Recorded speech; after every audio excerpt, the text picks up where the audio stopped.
morning, namaste. Good afternoon.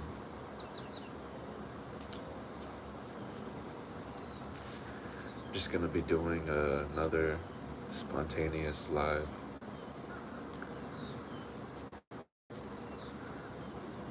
I'm gonna give some people a chance to get on here, and then I'll start just going right into it.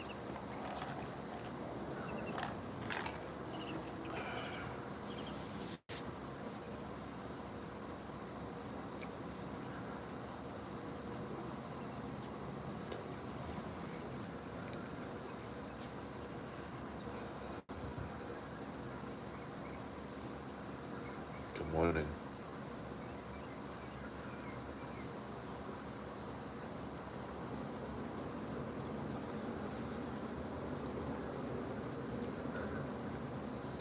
So the topic I would like to focus on, entering in this new year, and let me start the video by saying Happy Renew Year to everyone. Happy Renew Year to everyone on live. Happy Renew Year to everyone watching this back. A new year will not change you, and it will not bring about miraculously the things that you're seeking. This year shall be the same as the last year. The same amount of resistance that you met yourself with in the previous year will be brought into this current year. Because there is only now. And the pandemic and these things are only happening to disturb the comfort, the dream, the Maya, the illusion that we have of ourselves. So in the moment, during these happenings, the threat of imminent danger is real. It feels as if our experience, ourselves, are being threatened. But this is because we have not gone into the deepest parts of ourselves, so that we can know what is behind that veil.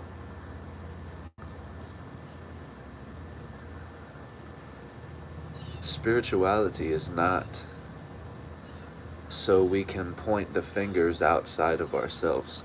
There is one reason that spirituality is so hard, and one reason it hurts so much. And it's because spirituality claims all responsibility of self. Spirituality does not look for the government to point the finger at, or for they or them. Spirituality is beyond the created deities man has made through God and Satan. So spirituality is ultimately about responsibility and becoming as self-conscious, self-aware as you possibly can be. And the reason this is not a popular teaching is because how many people are ready and willing to stop pointing the finger outward? How many people are ready to start honestly looking within themselves? What most people in spirituality are selling you is that they can do the work for you, or they have something to offer you that you don't. And so here you are coming to them because they're bringing you something that you don't have. But truth is already yours, and that's what you have yet to discover. It's not in the person you're paying, it's not in where you're going, it's in who you are. And this is metaphorical to the diamond in your pocket. You're walking around from pawn shop to pawn shop trying to buy people's practices when you are sitting with the biggest diamond in your pocket. And you don't believe in yourself. You don't think you are worthy enough of discovering this from within, so you are seeking assistance or help or guidelines or guides. But remove those crutches. Right within yourself, you have everything you need. You are enough. You are worthy. why shouldn't you be capable of living to the highest potential? Just like this one man that they've wrote all these books on, who had the highest experience, the highest state, the highest awareness, the highest love. Why should you not be able to achieve this too? Because you are worthy. You are capable. But you must see beyond the limitations you have put forth in front of yourself. You must see yourself beyond the very concept you have of yourself. You have an idea of yourself that exists in you and your mind alone. No one else has ever seen this person. No one has ever experienced this person except for you. This idea, this concept you have of yourself is the Maya, is the illusion, is the thought you know yourself to be. And until we penetrate into what creates thought, we will never transcend into reality. Because reality is the all-pervading self. We think reality is this right here, life and death, duality, beginning and end. But it is not. It never has been. Reality is what is allowing life and death, is what is allowing the duality to exist. And the ego tells itself the duality is a law here. We must abide by this law. Duality is a must, but it's not. Duality is a belief. It is a thought, and it is a concept that supports the ego and nothing but ego. And when I say ego, I don't mean somebody who is confident or cocky or full of themselves. Ego is simply the separate entity you have of yourself, this separate idea or concept you have of yourself that is completely separate to the source itself, because you are the source. You are the source to everything. But you have slowly become, through memorization and repetitive habits, you've slowly become this person, separate from source. You see, and that's how we get all tangled in the words we use and the language we use. We memorize objects as the words. And this is what the spoon boy in the Matrix means when he says, do not try and bend the spoon. There is no spoon. You're not actually seeing the spoon bend, you're only seeing yourself. Likewise with ourselves. We're not actually seeing the objects for what they are, but we have convinced ourselves that we are.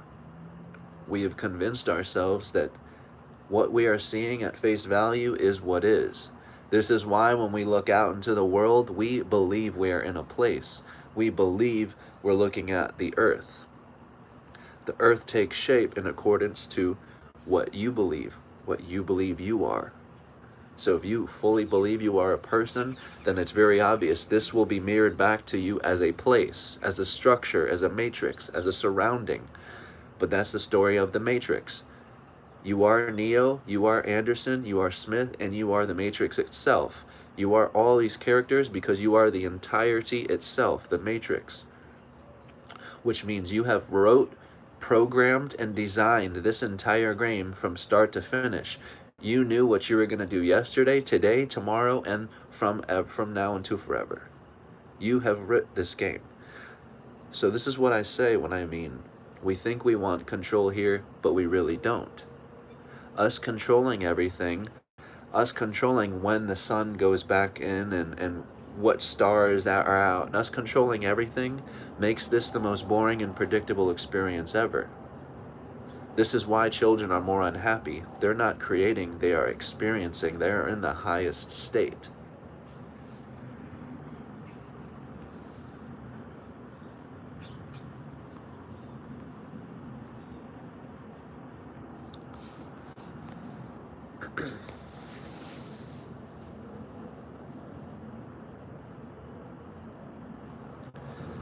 Yes, we are. So Manny says, are we the concept of Lucifer who fell from heaven, who separated from source, and also Jesus who becomes source once again? Yes, we are. Bob, I'll get to your comment in just 1 second about you'd rather have control over everything. We think we do, but we truly don't. And I'll get to that. But yes, Manny, we are the concept of Lucifer and we are the concept of God. And the reason we have created these two mirrors is one represents your ultimate power. This is what people who believe in the shadow government have done. They've taken this ultimate power, this mirror of God, and they've thrown that power right into this government, the belief of this system that's controlling the world and driving everything. That's what the God mirror is for, that entity of God. It represents that you are the highest power here. This is what keeps people from looking in the mirror. We don't want to be the highest power. We think we do, but we don't.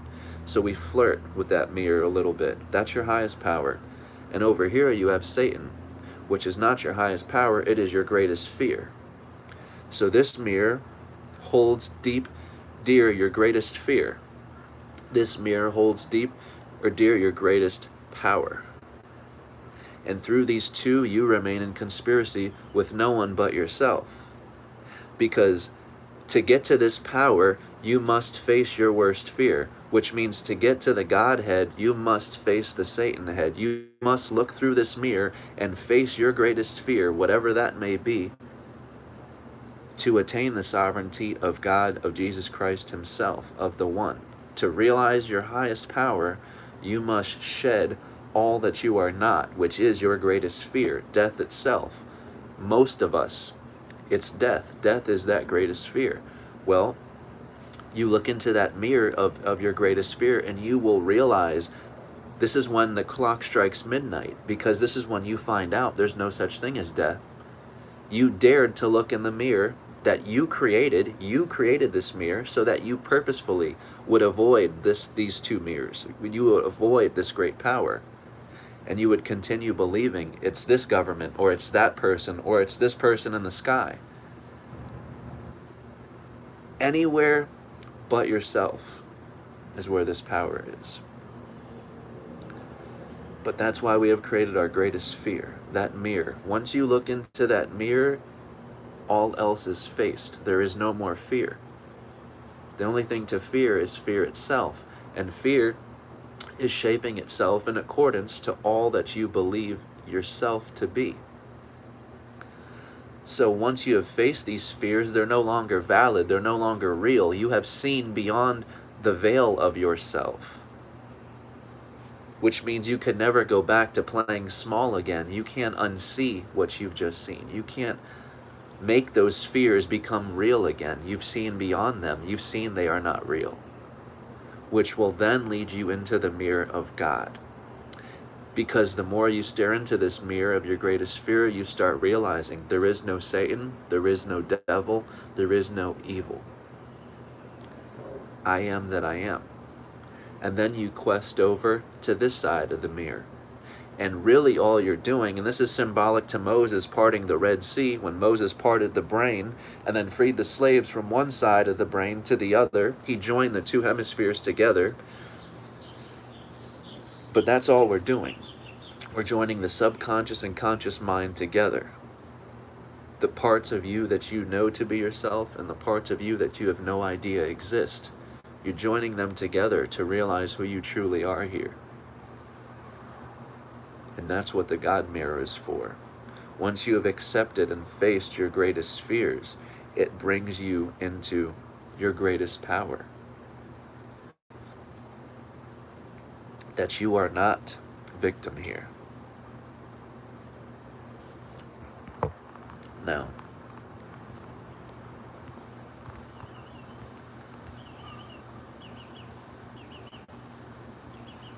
so Bob says, I'd rather have control over everything. This is what the ego thinks. The ego thinks we want control, but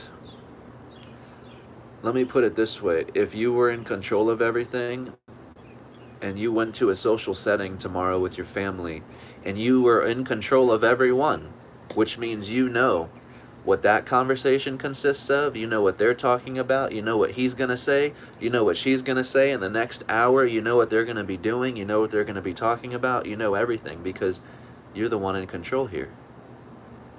So every single day, life would become a bore. Nothing is unpredictable because you have your hand in everything, in everyone, in everywhere.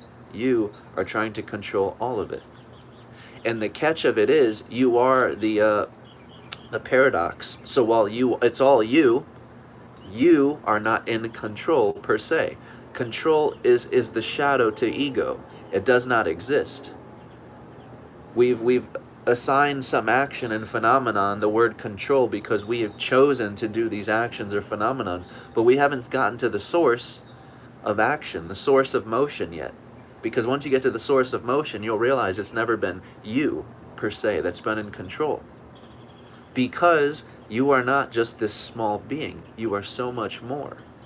And until you realize that, you will seek control. You will mistakenly seek more control. But here's another way to put it. Why do people meditate? They meditate because what they're saying is their experience is not already the highest state. They're not in the God space yet. So why do we meditate?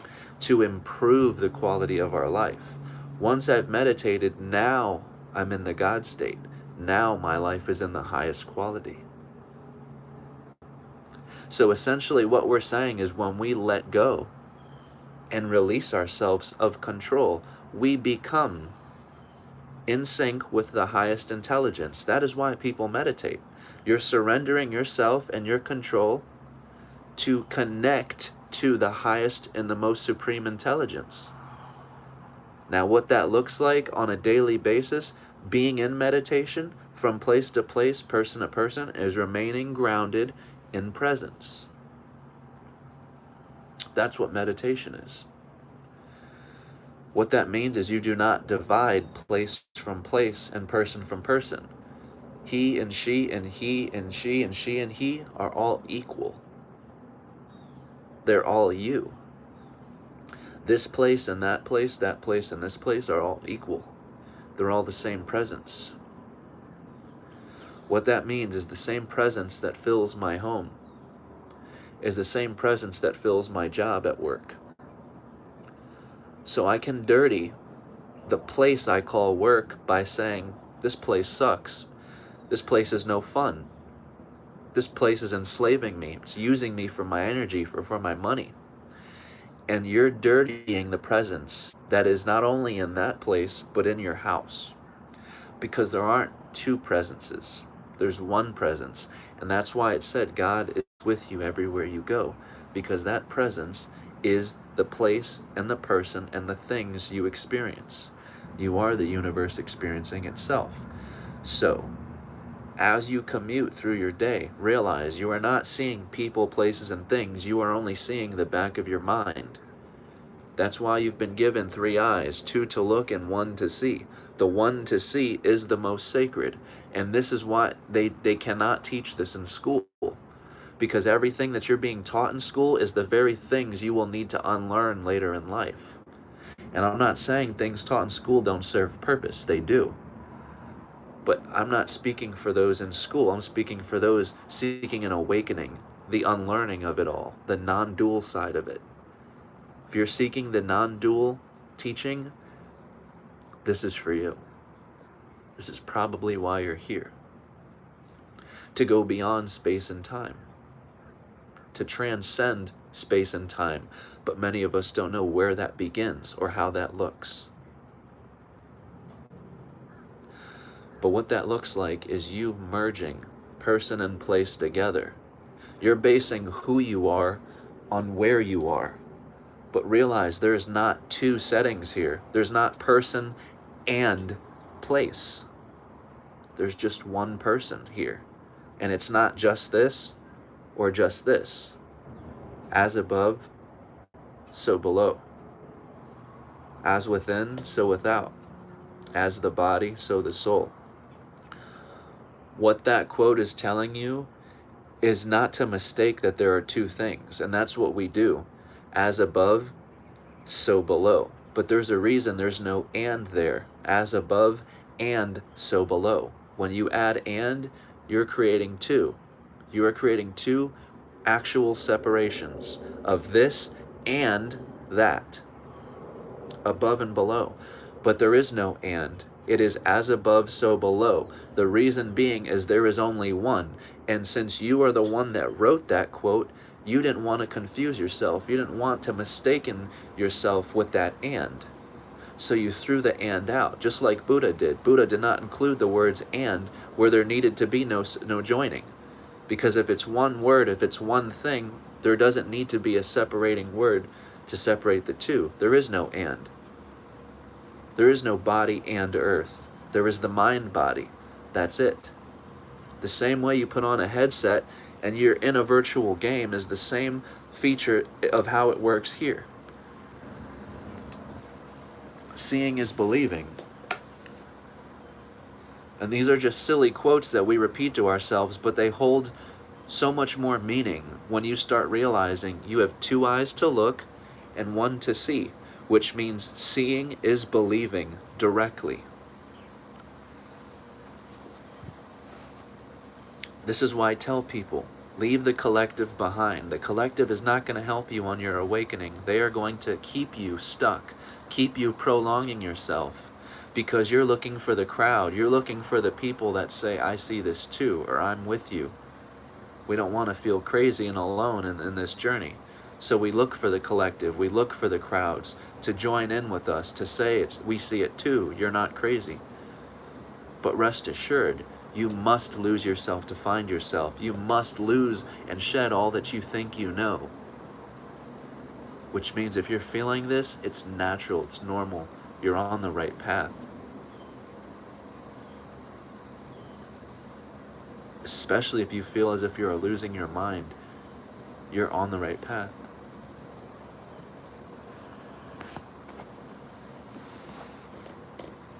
So do we become gods in the future? We become the singularity in the future. And whatever name we give to it simply doesn't matter. But I would just remove that plural, not gods. We become God at the end. We become the singularity at the end, where there's only one. You see, right now we're bringing all these countries together. And how have we brought all these countries together, all these places together? How is it that you and me can meet from the United Kingdom and the United States in one place when we're in different countries?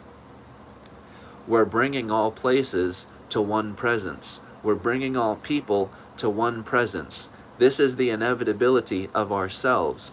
And the problem with the collective is everyone wants to agree that we're a human being. And since we're agreeing we're a human being, we're agreeing to limitation and boundary, which is why we keep looping back around to they're trying to enslave us with virtual reality. They're going to enslave us in this game, in this matrix, there.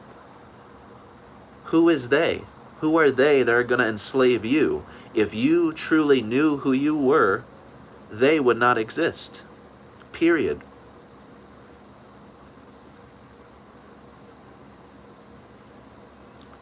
They would not be there if you knew who you truly were. Because again, it goes back to those two mirrors, God and Satan, Satan and God. God is the highest power, which means you have not yet looked fully into this mirror. If you are still giving your highest power out to this government, to this shadow government, or to this entity, what we as see, again, we think we're human beings, but we're not. What we as these beings have done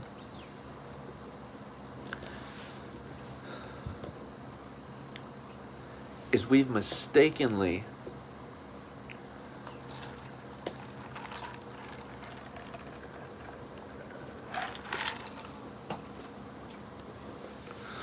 mistakenly fallen for this shadow government. And we all agree to it because we all agree we're still human. Therefore, a human can still be controlled, can be enslaved. But once you start transcending the word that you use as human, You see, there has never been a they. Government is a repeating algorithm that has repeated until forever. Government is a part of this matrix. That's what we don't realize. When you tear one government down, another forms, because government is a repeating algorithm. Government is coded into this matrix, into this experience. Just like Mr. Smith, you remove one, another forms. You take one off, another comes. You cannot win in this fashion. This is what people are not understanding. You will not win in this fashion because what you think you are fighting is not something other than yourself.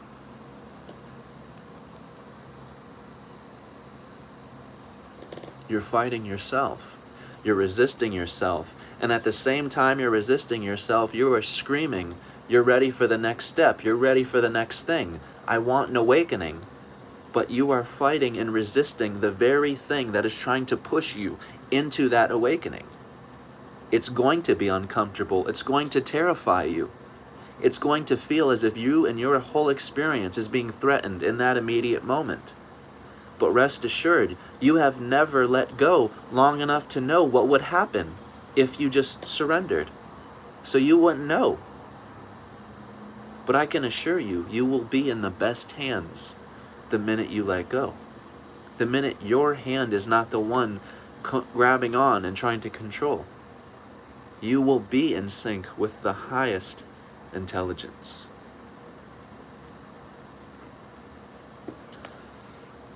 Our ancestors didn't know something that we don't. So many of us are under this belief that our ancestors had this one dear secret. And that's how they were able to just so effortlessly exist in harmony with nature and everything around it. But the only secret they possessed was they knew who they were. Beyond any concept they had, they knew who they were. There were not separate or dividing things. That's how the natives lived. If I had a coat and you were cold and you did not have a coat, you would be given a coat. Because we're all equal. Where is the value between us? What gives you more value than me? There is none. There's no value. We're the same person. That's how they effortlessly existed here. They were in sync and harmony with the universe because they knew their place here. And you can only know your place here when you know who you are.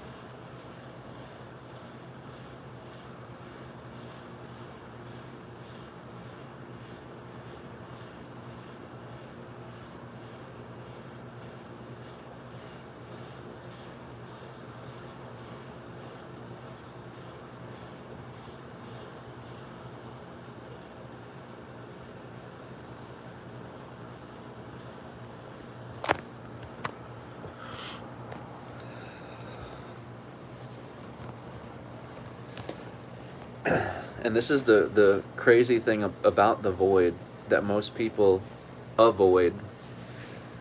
Since you mentioned the void, Bob,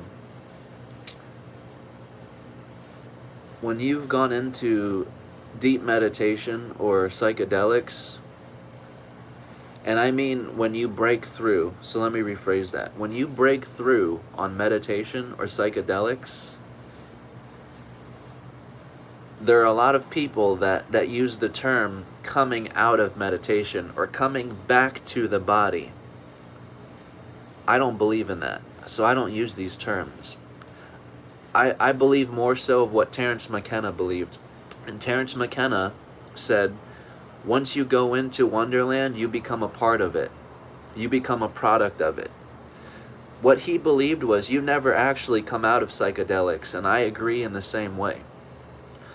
That's why taking psychedelics is such a scary and such a sacred and the most powerful thing you can possibly ever take. in your entire life. Taking psychedelics is not some joke or some game where you're going to see some trippy stuff. You never come back. You never come back. That is the point. Taking a psychedelic is the point of no return. You will never come back the same, if at all. Okay? And what I mean by that is this, through my experience. When I broke through on psychedelics, I never came back. So people ask how I do these videos and how I know all this. I've never come back. I'm still in the void. I've already died. I'm still in the void, speaking through the void. That's all I see. That's what people don't realize. That's all I see is the void. I don't see people, I don't see places, and I don't see things. I see the void. I see myself. That's all the void is. This is why I don't believe we're people, we're humans. I don't believe we're in a place, we're in a physical place. I see the void. I see myself. That's it. I'm still in psychedelics. I've never left. That's the entire point of the medicine, is you are the medicine, and you have been the medicine the whole time. What you think yourself to be is not at all what you are.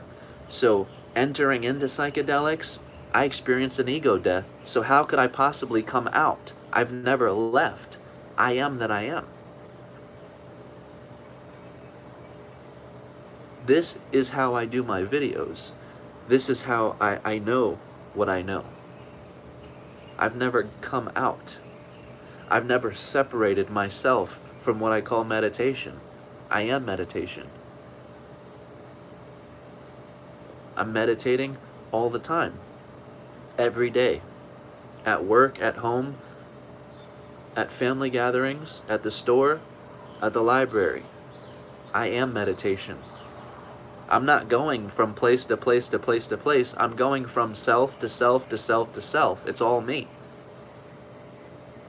Which means the relationship I have here determines the relationship I have here.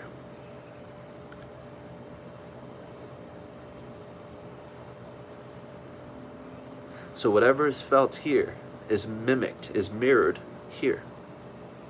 If there is no self-appreciation, of course you're not going to appreciate this. You're not going to appreciate a sunset, or the grass, or the vivid color of everything. A beautiful sunset. Appreciation, love, compassion, understanding, these begin with you.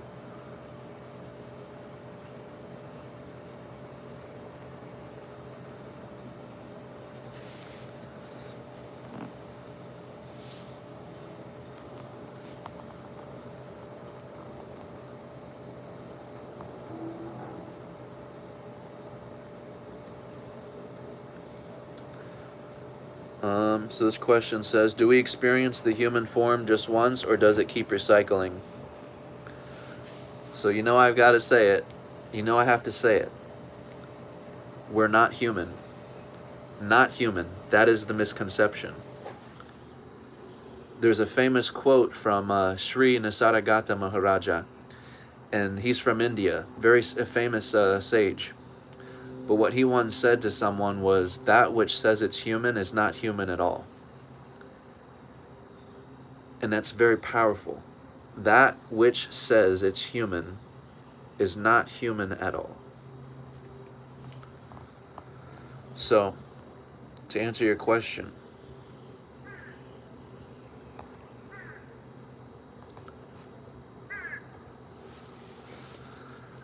you are eternal life. There is just life, and you are that. It has no word to it. I'm calling it life so that you understand, but beyond my word, it's so much more. It cannot be limited to a word or a definition. There is just everlasting life. There is just eternal life, which means there is no artificial and organic experience here. They're the same being. There is no mortal and immortal being here. They're the same being. You are everlasting life, eternal life. And whether or not you awaken before death or not, makes no difference. You are still everlasting life. To awaken before death is just to bring yourself into peace, ultimate peace. Doesn't mean it's required of you. If you never make the connection before a physical death, makes no difference. You go to the same place. But it's kind of like what Alan Watts talks about. If you've ever heard his video, every incarnation is the same as this one. That video directly answers your question. We're not human, and we never have been. So I get what your question is. Will we always be something? Yes, we will. You will always be life because you are life itself. You will never know of an absence, of a blackness, of dying and going nowhere. This is a concept, a construct based on your initial belief of yourself, that something within you has begun miraculously someday. And so likewise, it will miraculously and spontaneously dissolve, end someday. But this is why it's so beautiful. We have the chance to reach that light beyond time, beyond space within ourselves, before we actually reach the end, when that light burns out. Within the form, I should say.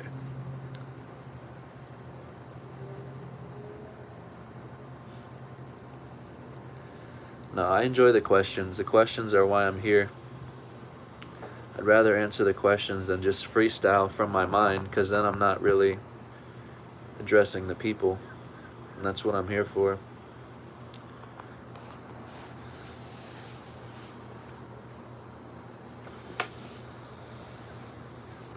So in my words, what's happening right now is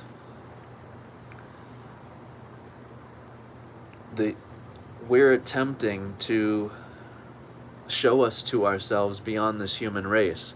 We still think we're a human race, and this is why we're still fighting over concepts of who came first, black or white. And this shows you that we're still so on the surface level, it's not even funny. We're still so on the surface because we're concerned about what came first, who is the original, or things like that. These are surface level, which means we have fallen for our veil. We have fallen for the veil of being human, right? But what is happening as of now and for the past 2 years, since 2019, and I've been saying before that, there is a big event coming, and it's an event that we have been begging for. The spiritual community and everyone have been begging for the next step, the next thing. Well, as soon as the pandemic struck, that tune changed. We no longer wanted the next step. We no longer wanted the next thing. We no longer wanted to be pushed out of our comfort.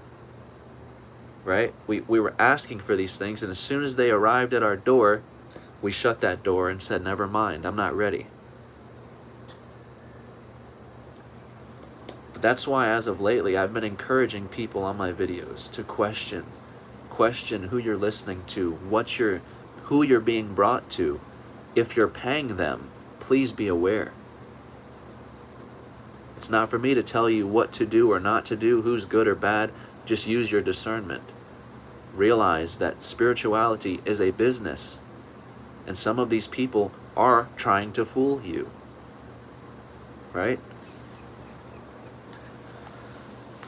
But what's happening through this pandemic is we are what's driving this force we're calling government.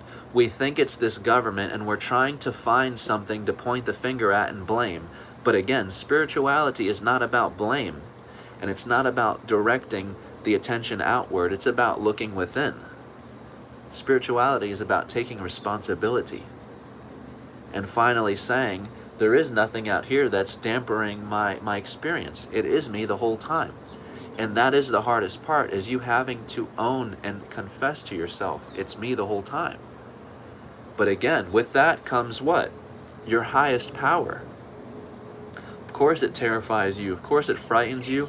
And it's bitter. It's bitter because I can't be these people. I can't be these evil people ruling the world and doing these things.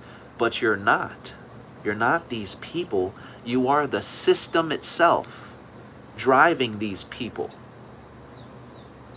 You are so much more. So you think it's these people driving you into wearing masks, into forcing you to get a shot. It's not. It is yourself. You are the system pushing you into yourself. But you still think you're human, so you're best trying to preserve your human experience. You're fighting and clinging to the human concept, which means you will fight and die before you will ever experience yourself as anything but this. That's what you're saying. I am not willing to experience myself beyond anything but this, or this.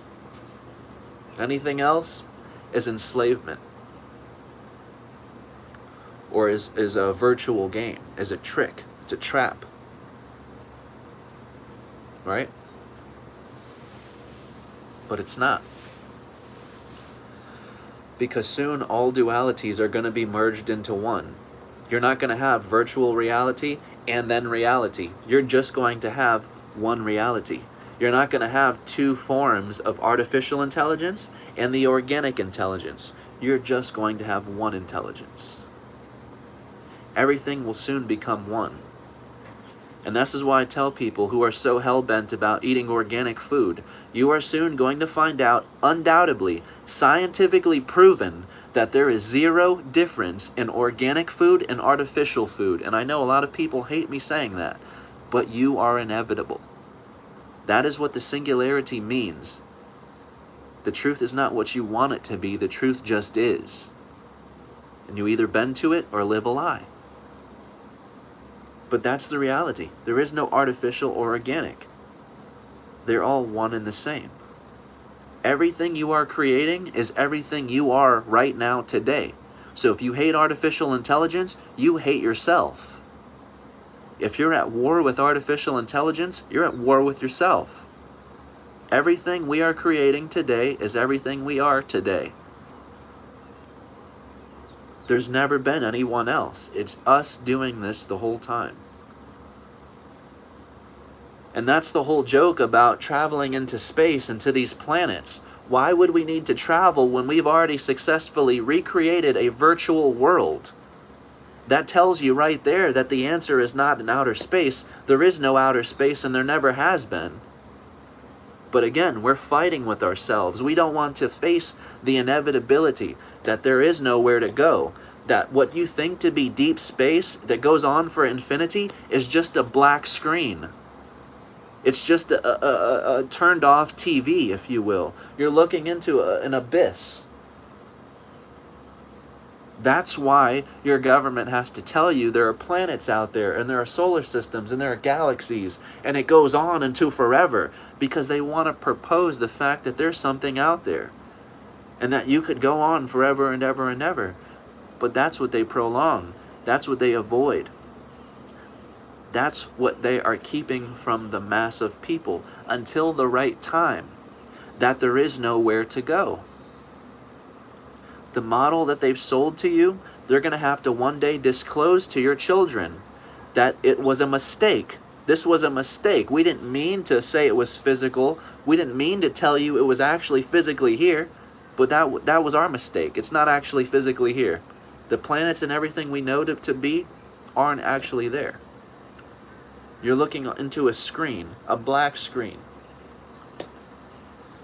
And again, this is why NASA has to propose the idea that they have physically touched the sun and the moon, because by selling to you and your kids that they have physically touched the moon, they propose the fact that this universe is physical and not mental. But if you've been paying attention to the discoveries they released last year, and you pay attention to the ones they will release this year, they are slowly, one piece at a time, disclosing to the people that we are nowhere, that this experience is not actually physical. And they've already done so by telling you atoms are 0 or 99.99% empty space. Everything is empty. This is a mental construct.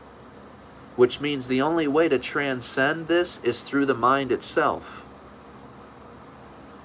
Which also means all these people who want to get on their bulletproof vests and their fucking helmets and their riot gear and all this shit, and they want to go flood the streets of, and tear down the government and show the government who's boss, you'll make yourself look like a fool.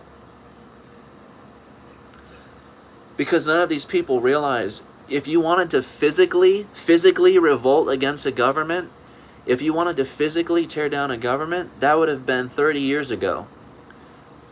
But today, everything is electronic. If you think they're going to actually physically fight against the people, you're mistaken. Everything is electronic.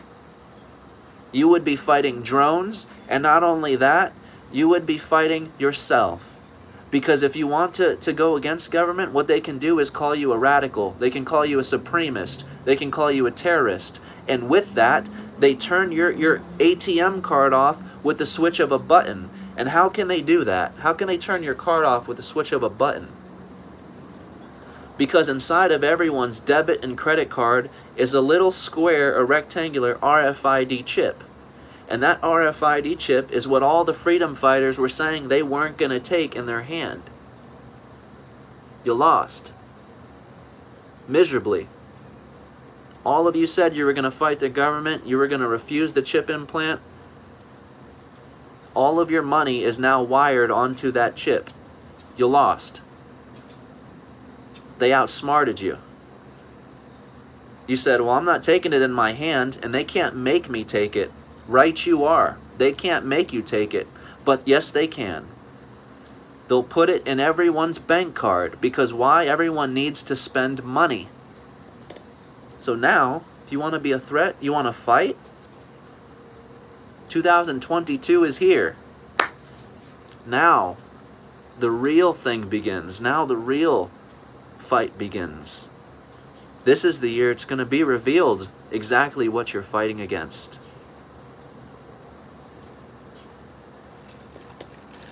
And don't get me wrong, I'm not saying that there isn't good intention behind these people trying to fight the government, because believe me, 10 years ago, I was the same person. Bulletproof vest, ammo, ready to go, ready to fight for the people. So I get, there's a beautiful intention there.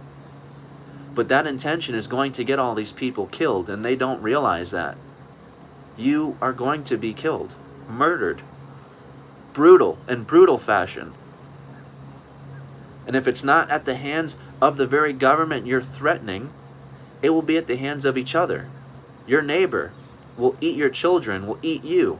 Why? Because you've tore down and erased your whole system. You've looted your stores.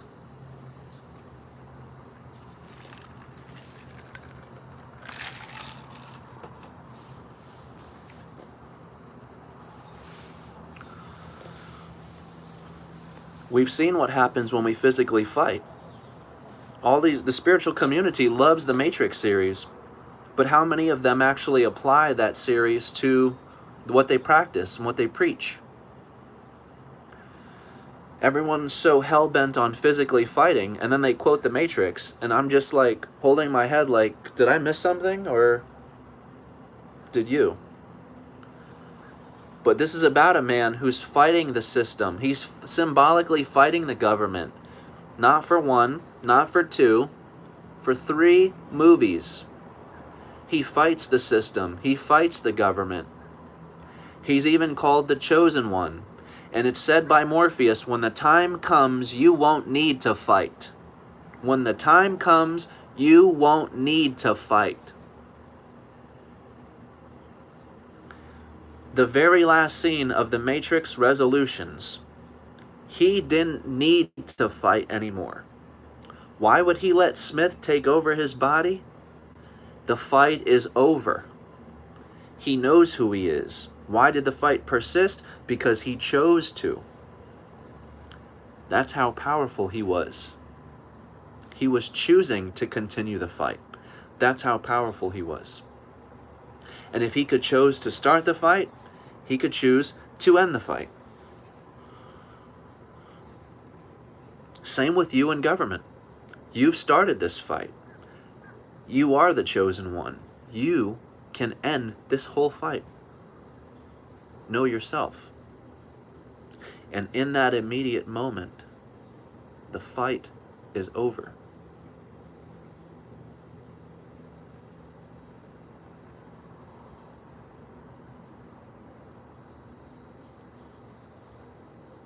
It doesn't matter what politician is in the house or what family holds power.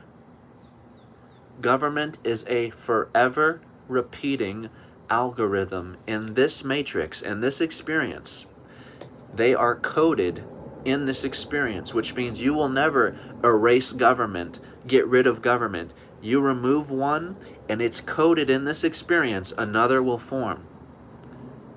So if we want to keep doing this stupid cycle of tearing ourselves down and then repeating, we can do that. Or we can choose to make a quantum leap through simply breaking through yourself.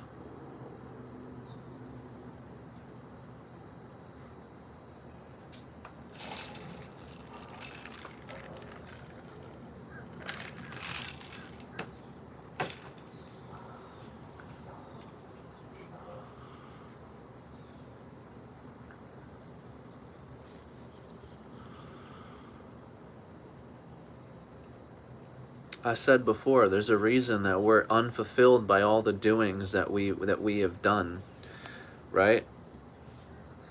So for instance, we make a groundbreaking discovery of let's just say finding a new planet or finding a new species, or we've discovered a fifth element, just examples.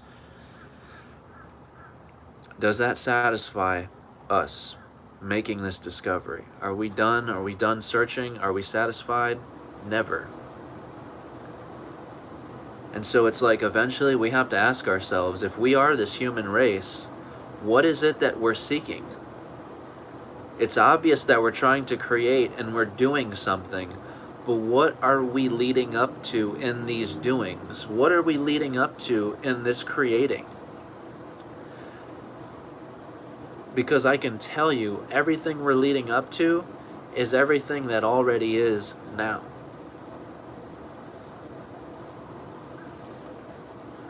And that's what we will come to find down the road.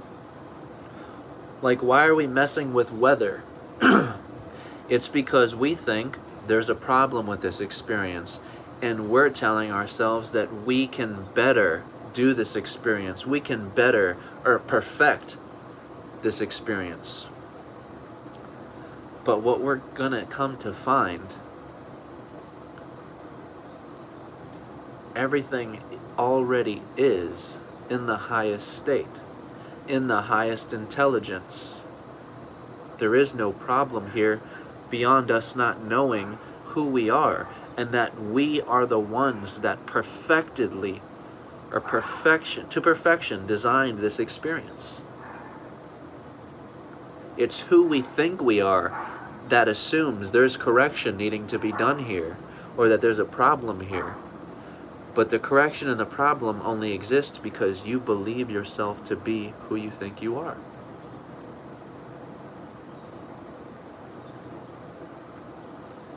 When you know who you are, you realize how perfect everything is, just the way it is, the way it should be, the way you designed it. And you'll find the reason you will never fulfill your soul, your spirit, through these doings, through inventing, through discovering, through anything that you have ever done, right, is because you have already done the greatest doing of all, and you're missing it. It's right in front of your eyes. The treasure you seek, it's right in front of your eyes. And it always has been. But we're not satisfied here. I need to do more. I need to create more. And that's why we're creating virtual reality and artificial intelligence. Why are we creating these things? We're creating what already is here. We're creating the matrix again. We're creating a human race again, or a being again. Why? Because we've missed it. We've missed the complete treasure. It's right in front of you the whole time. The greatest doing has already been done by you. So you can get that promotion at your job. You can buy that new car. You can buy that $200,000 car. You can buy that dream house. You can fill this dream house with the nicest possessions. You can show all your family and friends your possessions. And still, you will feel empty. These doings, these purchases, these possessions will never fulfill your spirit, will never fulfill what you are. Because behind these doings and this acquiring and all these things that we're doing, we're seeking that one moment where we realize we are fulfilled, we are complete, we have done it. We have done the ultimate doing. But again, we don't realize we've already done it because we're missing it. We're told that we're just this random species on this random rock shooting through space, not realizing we're special here. We have designed, we have coded, we have created this entire experience.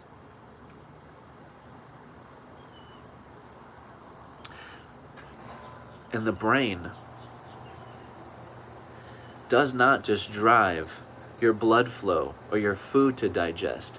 It drives the very cosmos themselves.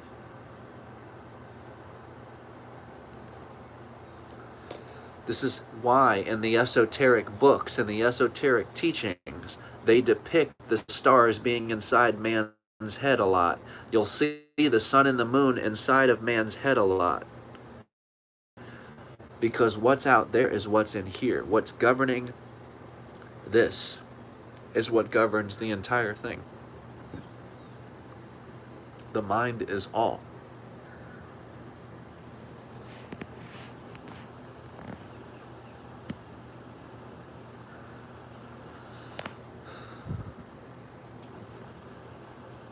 Do you think we will figure out immortality in our lifetime?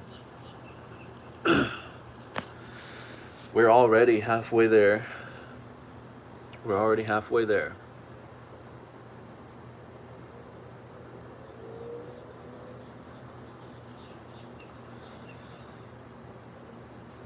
And like another thing I said was, the clock strikes midnight when NASA and the governments release to the people that they've discovered or they found the alien, and everyone's waiting for the picture to be released, and it's a picture of yourself. It's a picture of a man and a woman. That's when the clock really strikes midnight.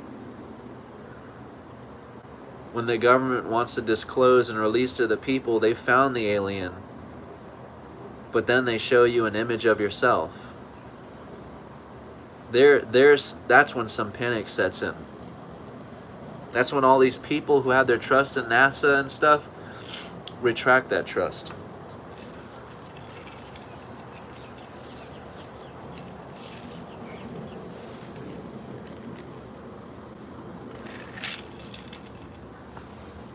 We are the alien we seek. That's what we miss it. Once again, we miss it. It's right in front of our eyes, the alien we seek. You see the alien you seek every day in your commute. When you're checking out at the store, you're staring at the alien you seek. When you're in communication with people, you're staring at the alien you seek. But again, you're missing it. You don't recognize that this being in front of you is the alien you've been searching for in outer space. Why? Because you've fallen for the veil of yourself. You've told yourself this is a body, and you've told yourself this is a human. So of course you've missed the alien. Of course you haven't found it, because this is just human. This is a body. I know what this is. This is what I am, right? There is no body. All the words that we use are not the objects we've assigned these words to. So just because I assign this object that I can touch, this object, Just because I assign this the word body does not mean this object becomes the word body. So you can memorize this as body, as human, doesn't mean anything. The object will never be the word. The word exists in the mind. The human exists in the mind. This is not human and has never been human. This was made in the image of God, in God's image. But we've thrown that away. We've thrown away all connections between man and God. Why? Because the conspiracy is between man and God.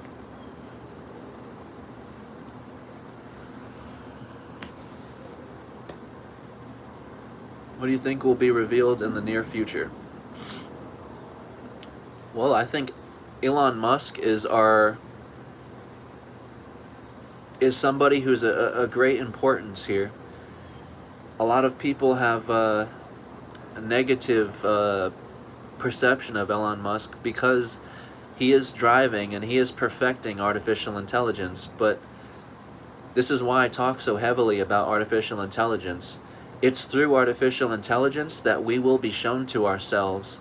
Artificial intelligence is that mirror that we've been waiting for our whole lives. We're waiting for this alien, if you will, and by alien, we're wanting another life form. We're wanting a form that's not ourselves to tell us who we are.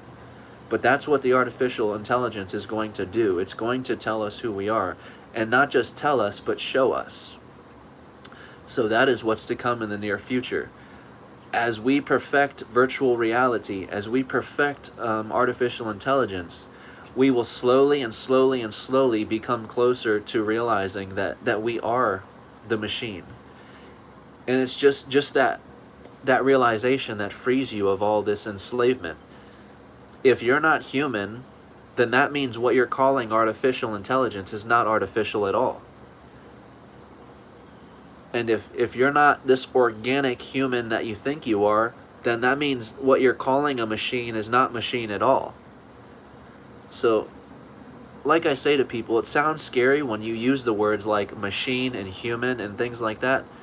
But if you're not anything you've said that you are, if you're not human or mortal or anything you've created, why would this be anything more than what you've created? It's not. So once you start finding out there is no human being, there is no mortal, you start realizing, likewise, there is no artificial intelligence, there is no artificial being, there is no virtual reality, there is just reality itself. And soon, what you're thinking to be virtual and what you're thinking to be reality will be indistinguishable. They will be one and the same. And how could that be possible? How could you mistake a virtual reality game which we have created as your reality itself? And the answer is very clear. There is only one. They're not separate. They never have been. And this is where many people are going to fall for that whole enslavement trick, and you're going to witness a lot of people self-destruct, all because of they're buying this belief of enslavement. We think that this system, this government, these people are driving us into virtual reality so they can enslave us in the game and shut it down or do whatever. All these thoughts come from ego, come from the entity that is separate from the source. And that's what the ego does exactly. It terrifies itself with its own mind. It torments itself with its own mind, because it has mistaken itself as something real. So it's very clear, other things can be mistaken as real danger, real threat.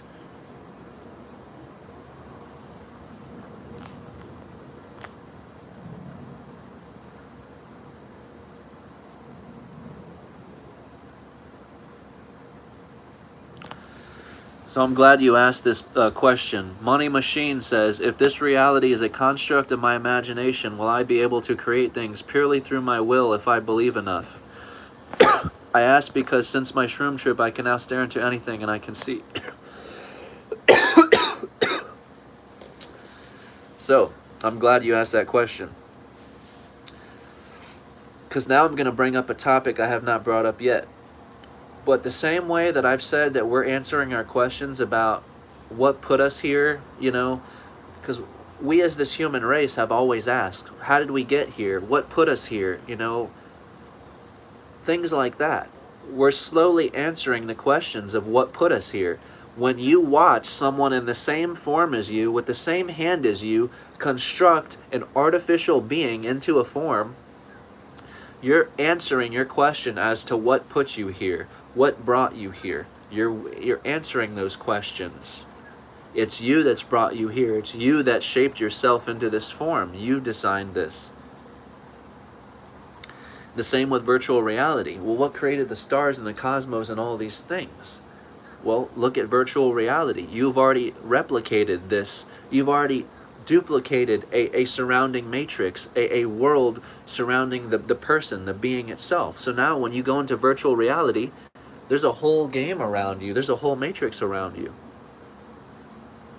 So we're answering those questions too. And the next question is going to be one of the greatest mysteries of all.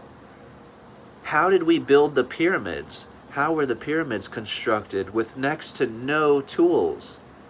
No tools, no machinery. And this is what I've said since the beginning of me doing videos. We as this species like to just comfortably slap labels on these things, okay? So it's very easy for us to look at the pyramids and just say aliens. Aliens, that's it. Aliens did it, and we're done. We move on because it's easy. It's easy to just say alien life or extraterrestrials assisted them. Let's get into depth. How? How did they assist them? When? Where? Let's answer all the questions, not just part. Let's not just say alien and move on. So that's what we do to comfort ourselves. We just say it's alien work. Oh, it's alien work. All that means is it's work beyond your own comprehension, and so you're slapping the word alien on it because alien means foreign, unknown. So it's unknown work to you, but acknowledge it as that. Acknowledge that it's unknown to you. Don't just call it alien work. It's unknown to us as of today. It's unknown, not alien. Because when you say alien, you're selling it as another form, another being did this. They did not. It has been us. We have done this. We constructed the pyramids. And how do you do that? This is going to be very hard for me to explain. And realize I'm probably one of the first people to try and explain this, so bear with me. There's going to be gaps that you're going to have to fill in, so bear with me. But you can picture, so you have the metaverse. The metaverse is a physical place you can go on a virtual game to meet with people in any country, right? Any country you can go and meet people on this metaverse, in this place. So as of today, that metaverse world may be very small. It may not have a big map, right? It may not even be mapped at all, right? 2 years down the road, let's just say they develop a map that is bigger than the Grand Theft Auto map, that's equal in size to the map we have here. Let's just say, in the virtual reality called the metaverse, their map is as big in size as this map, right? Then let's say you go and have somebody explore that map, just like the sailors did back in the day.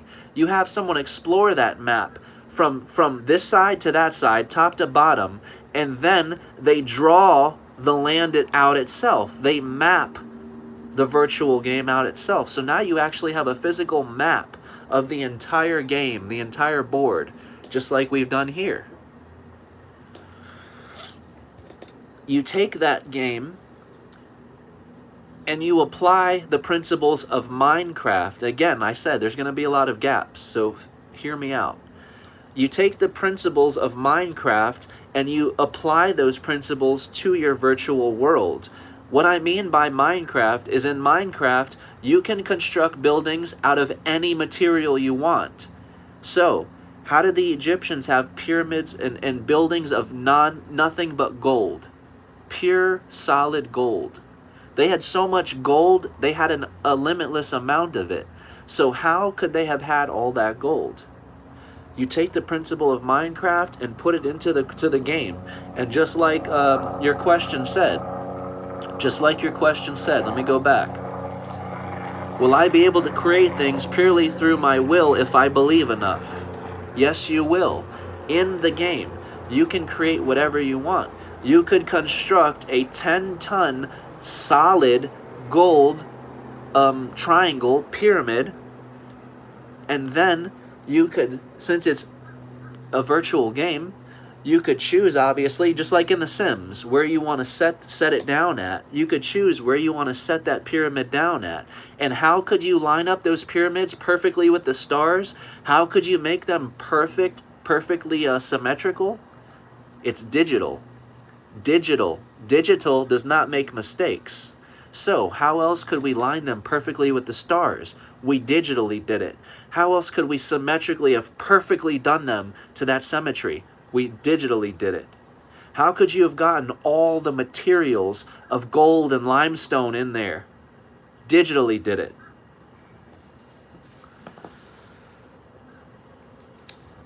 But they're not just in Egypt.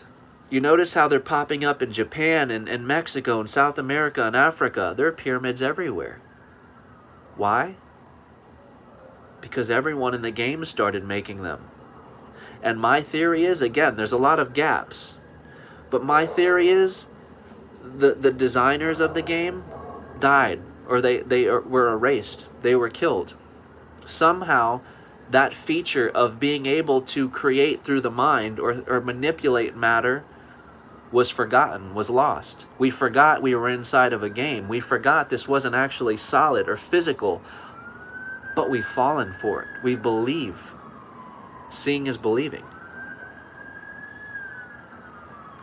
And now, to some that may seem far-fetched, that may seem like complete nonsense, but to me, it's a very valid explanation. And I think that we will, in the next few years, we will witness what I've just said come to the light.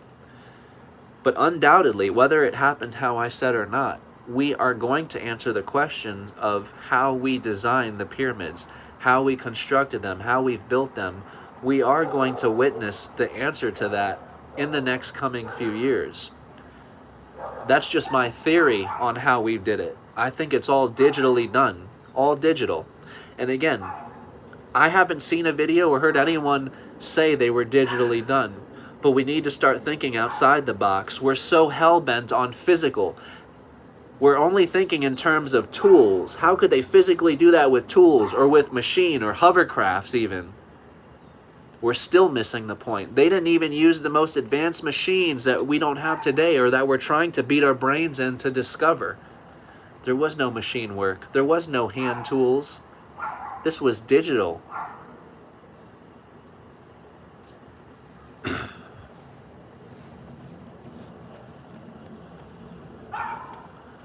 No, I don't play Minecraft personally, but I have nieces and nephews that are, big into those type of games, so I've watched it many times, and that's the funny part. I've watched them make a whole room with lava and stuff, and I was like, how are you making the walls with lava? And he's like, you can make anything you want out of any material. And I was like, whoa, any material you say? So gold. And that's when it hit me, wow. I could construct an entire building, a pyramid, out of gold, solid gold.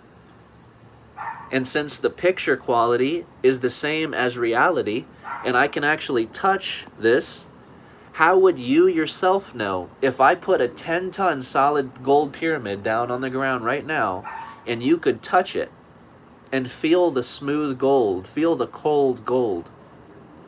How would you know that wasn't real? You wouldn't. You would take that as a real solid gold structure.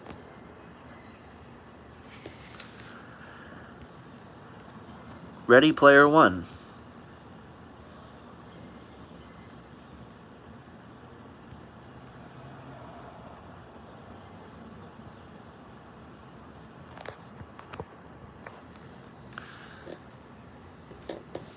And that's the best part about this world being a mental construct, is you are not bound anywhere. You are not stuck here. You are not enslaved here.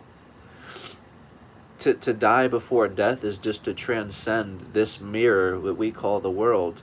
And once you have died before physical death, this will never be seen as a world again. This will never be seen as a place again.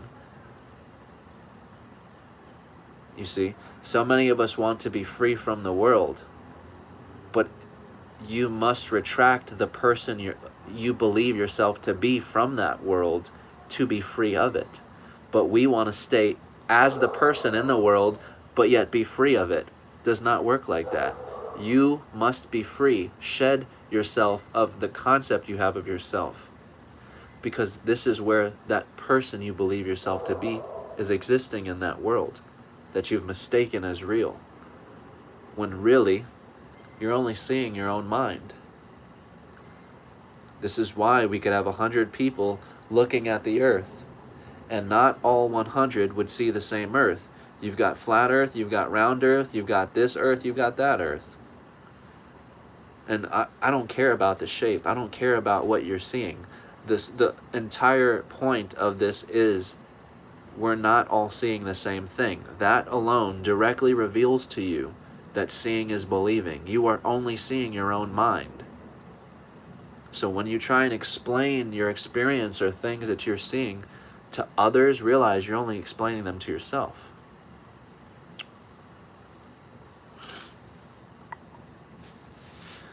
That's right.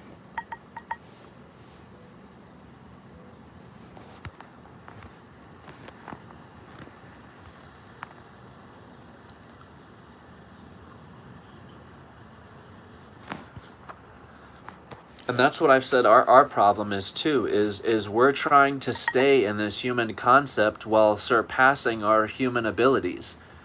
Everything we're creating from the last year into this year is beyond our human capability. And so what happens is we're infringing on our human beliefs. We're surpassing the capabilities of a human being, yet we're still trying to remain small in this human belief. And this is where our problems are coming into play. So many of us want to cling on to or hold on to this human experience while we simultaneously surpass that of human capabilities. So eventually you have to make a choice. Do you want to remain just as this human being in this limitation of boundary, or do you want to surpass that, go beyond, transcend, and be all that you can be? You have the highest potential. You are the one itself. But until the one itself is known to itself, you remain unconscious. You remain victim, or liable to be victim here. Especially through the greatest bloodsucker of all, and that's government. Through my videos, I don't try to tell people that their experiences aren't valid, or I don't try to tell people that what they're believing is not real. But what I do is I take your beliefs and turn them on you, turn them on itself. So instead of other people who may teach, ways around government or how to fight government, I teach ways of looking in the mirror. Ignore the title of government, ignore the word of government. Let's look directly in the mirror at the source of all your words. Because the source of all your words is what you're truly looking for. Only you're falling for the distractions of all these veils, of all these smoke and mirrors along the way. But the only reason this evil government is here is because you've put them there. And you keep them there as a problem in your experience. So I see all this. This is my experience, and I see all this free stuff, but this problem remains here. And so how can I ever experience all of this until I get rid of this problem? And that's what government does. It remains in our mind, it remains in our forefront of our experience like a splinter in our mind. And we think we're looking for the root to this government or to this corruption so that we can end it. But all that we're really looking for is the way to be free from the world itself. The only reason these problems of corruption and evil government exist in your world is to free you from your world, to free you from the trouble, disturbances of your world that you've mistaken as real, because you've mistaken yourself as real. But as I say, the greatest conspiracy is not with you and the world, it's with you and yourself. The greatest and final conspiracy will always be with you and yourself. And that's the greatest part. You can lie to me, but you can't lie to yourself. That's the greatest part.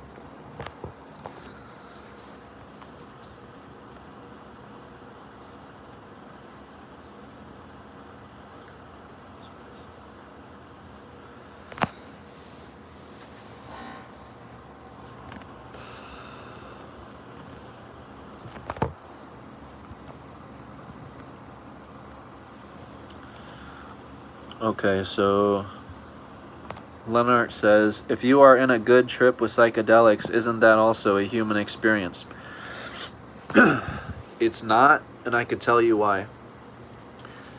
Through the human experience, we exist through smoke and mirrors. We exist through our words and through our words alone, right? And this is what I say, we attach our words to objects that we see along the way. And one of the most sacred held objects to us is the one that travels with us day after day, which is this. So we attach words to this body. We attach words like self, I, body to this object. And now this object becomes these words, becomes I, becomes self, becomes everything I am. And this is how the human experience takes place or exists. It uses and needs these words and these objects to exist and to bounce itself off of. And this is why the ego says that there's no other way besides duality, because duality is what keeps the ego alive. It needs it needs something separate to bounce itself off of. But when there is no other, when there is the non-dual, there is just one self, and there is nothing to bounce that self off of. There is no I am me in accordance to you. There is just one self. There's nothing to bounce yourself off of. So in the psychedelic aspect, all your words are returned to the source of silence, which means all the objects that you believed in to be physical and solid dissolve right before your very eyes. And it's this dissolving that's showing you that these words have no value or meaning beyond the physical, beyond the ego. Right? So we can choose to try and cling on to this body or this chair or this experience. But beyond the object and the word, these will all dissolve to dust. Because what changes is not real, and what's real does not change. It is only through reality, the self, the all-pervading self, that life and death are even able to exist.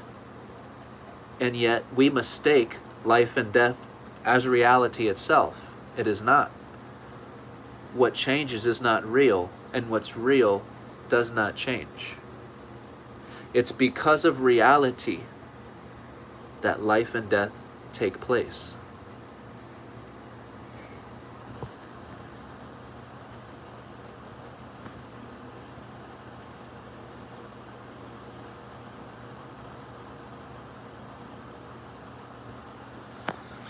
Why do you think God or Source thinks it needs to be governed?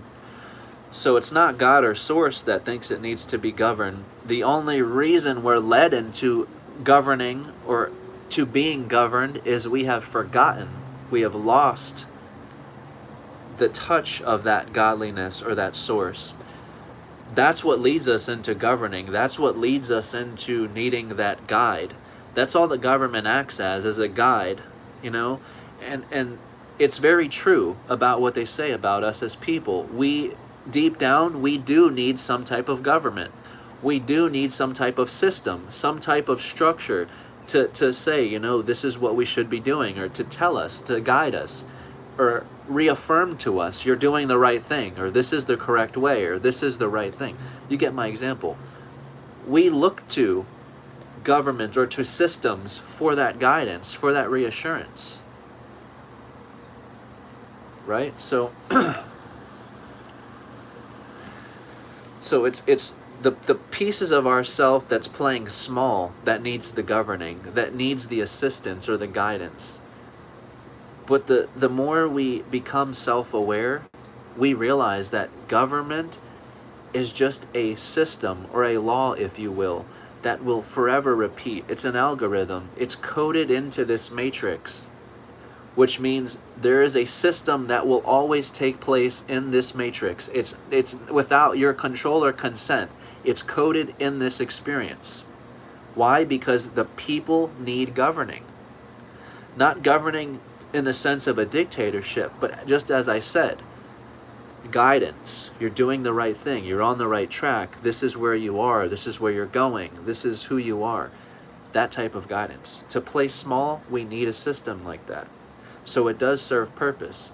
Only the more powerful our mind gets, the more we can torment ourselves through this mind, and the more clever we can torment ourselves through this mind.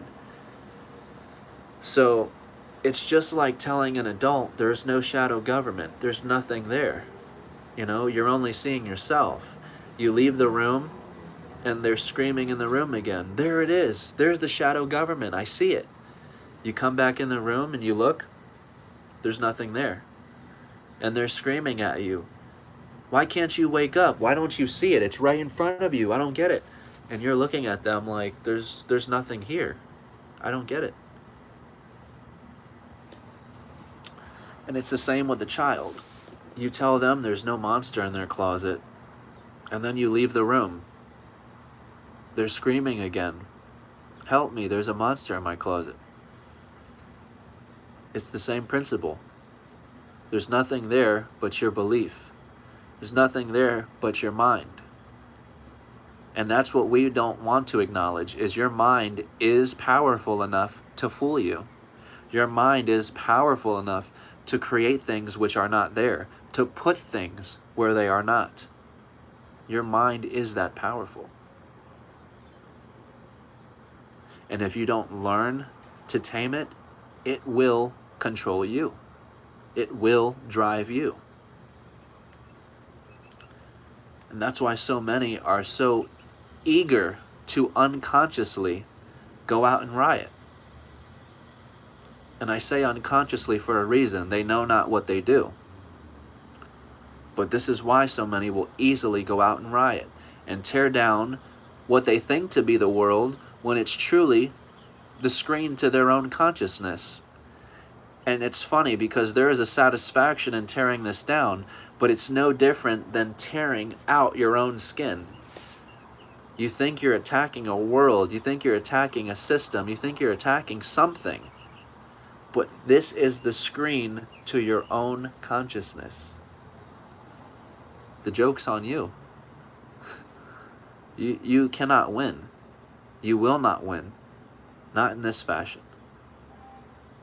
That's why the revolution cannot be televised. There is no such thing as a revolution that takes place through violence. That is a myth. That's what we've been sold and told.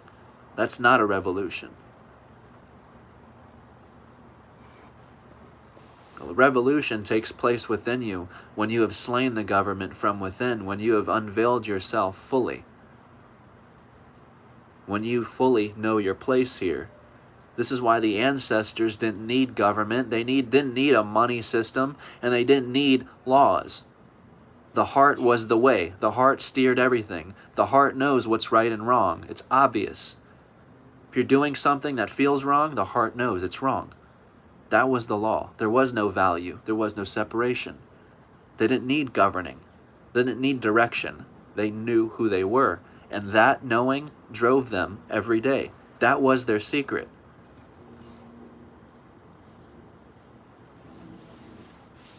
And here's the thing. Our ancestors have not left us. They are here. They are alive through us.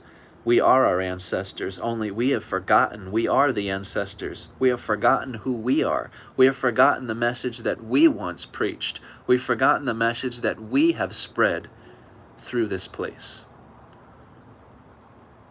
So many love and praise the indigenous tribes and the ancient tribes, but they're here.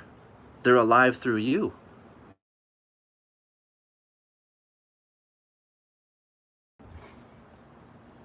They're alive through you. They're just not conscious of who they are yet, but they are you, and you are them. And the only secret you need to remember is that there. You are them. They are here through you. You must remember who you are here. That's what all happenings are leading you into. That's what all problems of the world are guiding you to, is who you are. There's nothing waiting to be revealed here except you to yourself.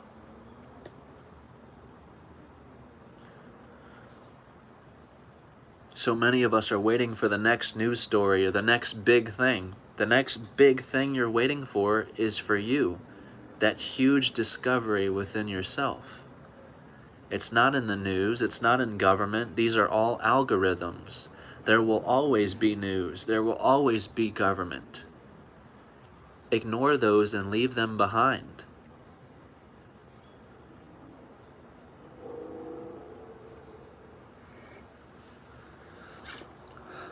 I have to go get ready for work. That was my alarm going off, so I will see you soon. This video, I will leave it up for whoever wants to watch it again later.